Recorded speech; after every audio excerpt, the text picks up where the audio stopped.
In politics, as in life, there are moments which require decisive action, times to move fast and forcefully, and this is not one of them. The Iranian revolution, and I think we can call it that now, is turning out to be horribly bloody. That great nation's future is on a knife edge. Between the protesters and the regime, there is no fair fight. Its grim Ayatollah still controls the murderous weapons of repression. Donald Trump threatens military action. The rest of the world dithers. But for the United States or this country, Iran's traditional enemy, or Israel even more so, to get involved with this homemade insurgency would make everything worse. Can you topple a regime from above with missiles and fighter jets? Even if the answer was yes, and I don't think you can, you certainly can't impose democracy and order like that.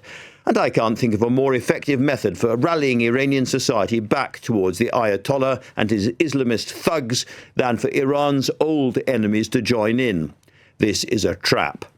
Iran is an ancient and proudly patriotic nation. Its people need many things, but they don't need more bombing, more killing, more humiliation.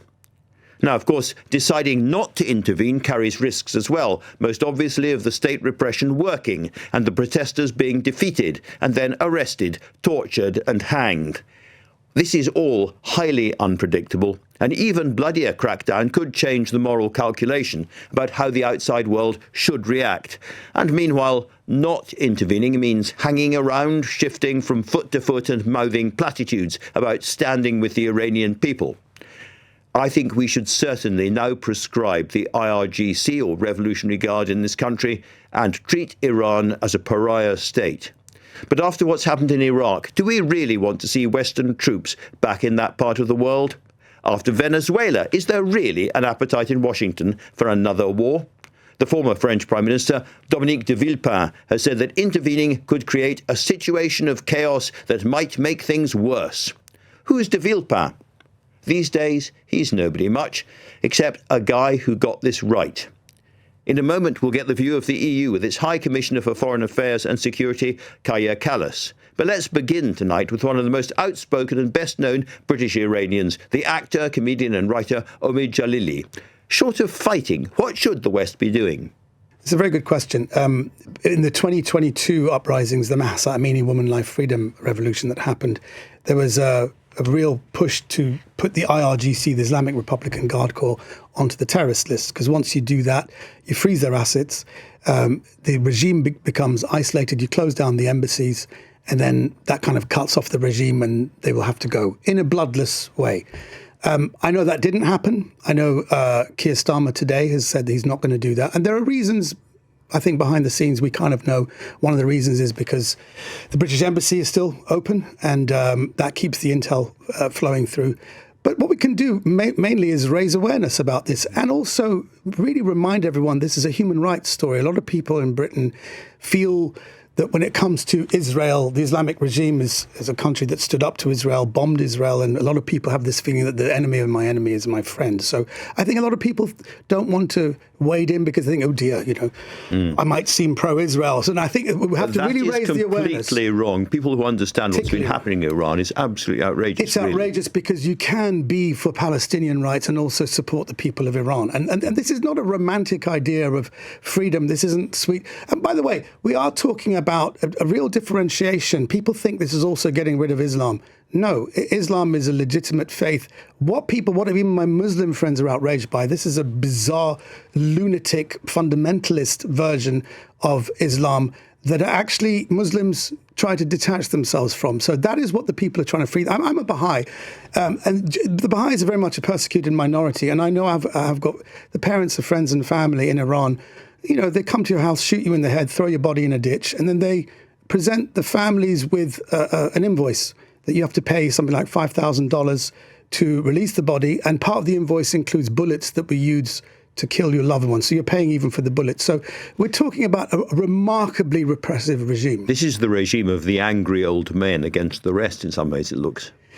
Yes, it is. And it's something that the people of Iran right now, they are on the streets. The last we heard today, they don't even care what Donald Trump has said that the Iranian regime has contacted them and wants to negotiate. And the people of Iran, I'm following everything very clearly on Instagram and Telegram, and they're saying, we are out in numbers. The atmosphere is incredible. People are not going to stop because they're at that stage in their lives where it's better to, this is their words, better to die on your feet than live on your knees. Let me ask a little bit more your views on Western intervention, because we both remember what happened in Iraq after that war, and the terrible, terrible civil war and the destruction that followed there. And I fail to understand how you can, as it were, impose or get democracy by bombing any country from above. No. Yes, I think you're absolutely right. It's a legitimate concern, and it's a concern that everyone outside the country, Iranians as well, that this cannot go the same way as Iraq, Afghanistan or Syria. This is why the people seem to be buoyed by what's different this time. That's the main point. What is different? The difference is you've got at least some kind of figurehead, a symbol of unity. That seems to be Reza Pahlavi, who is the son of the former Shah, who represents an idea that he will come back not to re-establish the monarchy, not to assume power, but he feels it's his responsibility to at least help the country transition into democratic, secular government. And possibly if there was a monarchy, it would certainly be a constitutional monarchy like Britain. It would work alongside a secular government. So when we see these flags of the Iranian monarchy or the Persian monarchy flying around the place, we should not assume it's back to Savak, the terrible secret police, and the old Shah. No, not at all. And I think when it comes to Western intervention, I know that we've had many times that there's been uprisings in 2009, 2019, 2022 with Mahsa Amini. And in fact, actually, Barack Obama has come out very clearly and said that was the time to intervene and get rid of this particular regime, and he didn't, and he's lived to regret it. And actually said it was one of the big mistakes. So I think right now the people of Iran feel, let's not make that mistake again and try and do this in the most clear, a clean and bloodless way as possible. And thinking again about what outsiders could do, fair to say that Britain, an old enemy of Iran back in the 1950s, the United States, the great Satan, and Israel, the little Satan, if they are part of an outside intervention, that's the one thing that could rally people to the Ayatollah. I doubt it. I think this is a very organic revolution. I think the people, I've been saying this on social media, this is not Israeli-led, this is not American-led. These are genuinely the people and I see it all completely. And they're out there saying, we don't need anyone. We don't need anyone at all. But I think that what Trump has been doing is that he's been threatening things. So and that is emboldening people. But if there was some kind of Western intervention to stop the bloodshed, that's something everybody would, I think, welcome. And you said a moment ago that there were reasons for not trying to prescribe or ban the IRGC, the Revolutionary Guard, and the embassy and all the rest of it. Nevertheless, making this a pariah regime would be the one thing outside world could do which could help those on the streets. Yeah, well, I mean, keeping them there as a pariah regime or getting rid of them ultimately, but first stage, treat them as a pariah regime. Yeah, I think at the end of the day, we were just talking off air that this is the biggest story in the world right now. I mean, it's short of an alien invasion because we know that if bigger than Venezuela, bigger than Greenland, bigger than Donald Trump. Nothing is bigger than Greenland.